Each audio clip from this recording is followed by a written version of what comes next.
Can we give it up for Dr. Amarta Shehu? She pulled this event together today. And she leads a cohort of really strong faculty and staff who are all dedicated to artificial intelligence and dedicated to it at Mason. And we have a number of our administrators here as well. If you are an administrator at George Mason University, please stand so you can be formally recognized. Come on, I see you right. Don't try to hide. Whitney, got a number of our deans here as well. I know 3 of them are in the audience. I see 2 over here, and I know I saw Dean Artis somewhere as well. So I think we have our 3 deans. Please stand up as well and be recognized. Dean Artis, Dean Burr, Dean Perry. Look, the reality is this.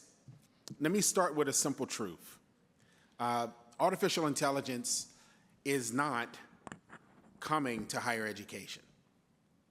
Artificial intelligence is already here, and it's already reshaping who wins and who falls behind. The reality is this moment is no different than the arrival of the internet or the expansion of research after World War II.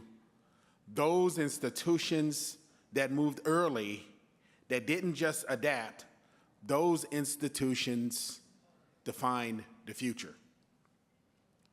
Those that hesitated, they spent the next decade trying to catch up. That is the reality that we face today. Universities today have a choice. We can treat AI as a tool, or we can recognize it for what it really and truly is. And that is a foundational shift in how knowledge is created, delivered, and applied. AI is changing how students learn. It's changing how faculty teach and conduct research, and it's going to change how institutions operate. And perhaps most importantly, it is changing what the workforce expects from our graduates. If we do not lead in this space, we risk graduating students into a world we have not prepared them for. And we just can't let that happen here at George Mason. But here's the good news. George Mason is not just reacting to this moment. We're actually helping to define it. We are one of the universities in the lead because we've taken a fundamentally different approach to how we tackle this issue. First, we're thinking at system scale. We're not running a bunch of just isolated pilots. We're actually building an integrated AI ecosystem that spans instruction, research, and operations.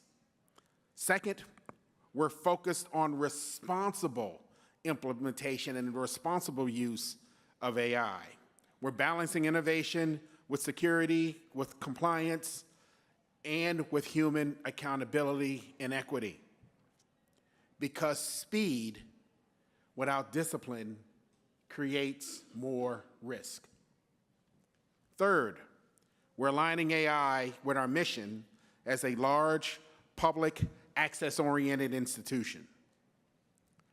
We're not just using AI to innovate, but we're using it to expand opportunity, personalize learning, and to improve outcomes for our students at scale. And finally, we're building the infrastructure, technological and cultural,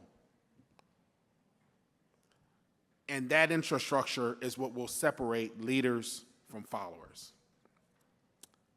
Now, as I conclude, let me be clear. Being early is not the same as being ahead. Being early is not the same as staying ahead. We still got work to do here, and this is an integral part of that work. We want to lead in 4 areas In those 4 areas, we will continue to develop and to continue to be deliberate in our approach. The first is AI in the classroom, obviously. We are moving from optional use to embedded practice, and what that means is that every single faculty member will have the opportunity to utilize the tools and to become fluent in them in the classroom. Our graduates should not just understand AI. They should be able to use it fluently in their fields and fluently from day one. Second, AI will help drive research. We need to accelerate our investment in applied AI research. That's why you have the posters and all of the other things floating around here so you can see the activity that we have in this space. We'll start to make small, targeted seed investments that will unlock larger external funding, but also unlock industrial partnerships and national visibility. If we do this right, AI doesn't just support our research mission, it becomes a defining component of our research mission. And then there's AI in operations. This is where we believe we can get immediate value.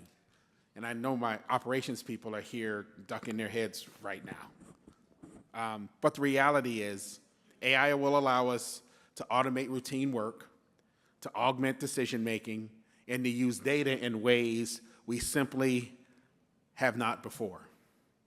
The goal is not to replace people, but to actually elevate them, to move our staff and faculty from administrative burden to higher value, mission-oriented work.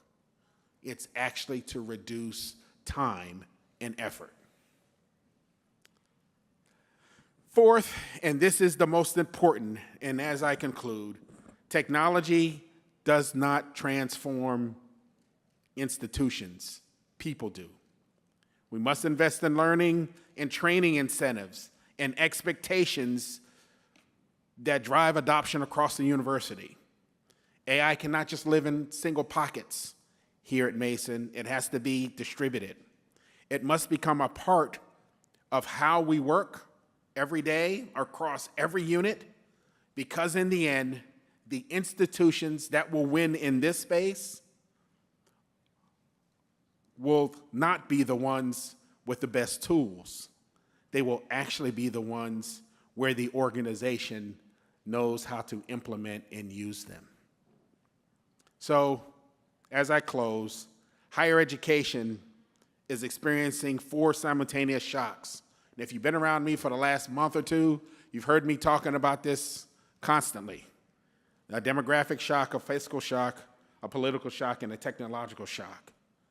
AI is the only one of those shocks that is actually also a solution. Handled carefully, it will allow us to improve student success, expand access, increase research productivity, and operate more efficiently. That is not incremental change. That is actually institutional transformation, and we've already taken the first step.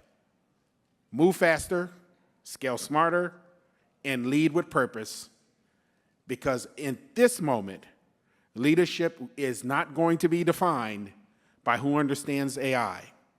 It will be defined by who has the discipline to actually implement it. I thank you all for attending today. Have a good conference, and go Patriots.